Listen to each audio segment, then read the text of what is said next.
بسم اللہ الرحمن الرحیم۔ السلام علیکم۔ بغداد میں ایک بڑا ہی بدمزاج کبڑا رہتا تھا۔ یہ بات بات پر اپنی بیوی کو لاتوں، گھونسوں اور ڈنڈوں سے پیٹتا تھا۔ ایک دن 3 کبڑے اس کے دروازے پہ آ کر گانے لگے۔ وہ اس قدر خوش آواز تھے کہ گھر والے نے انہیں اندر بلا لیا۔ دیر تک گانا سنتا رہا لیکن بیوی کو قریب نہ آنے دیا۔ دوسرے دن وہ گویے پھر آ گئے۔ اس وقت کبڑا گھر میں نہ تھا۔ بیوی نے انہیں اندر بلا لیا۔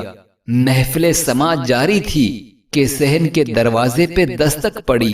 وہ بھانپ گئی کہ شوہر ہے۔ اس نے جلدی سے کبڑوں کو الگ الگ صندوقوں میں چھپا دیا۔ جب 3-4 گھنٹے کے بعد اس کا شوہر باہر گیا تو اس نے صندوق کو کھولا کہ تینوں مر چکے تھے۔ وہ بہت گھبرائی اور محلے کے ایک مزدور کو بلا کر کہا کہ میرے گھر میں ایک کبڑا رشتہ دار اتفاقاً فوت ہو گیا ہے۔ اگر تم رات کے وقت اسے دجلہ میں پھینک آؤ تو 10 دینار دوں گی۔ وہ مان گیا۔ اتفاقاً اس رات اس کا شوہر قریب کے ایک گاؤں میں ایک شادی پہ گیا ہوا تھا۔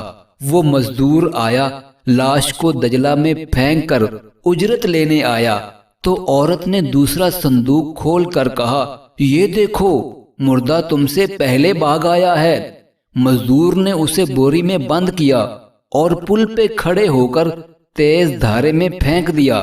واپس آیا تو عورت نے تیسرا صندوق کھول کر کہا، وہ پھر بھاگ آیا ہے۔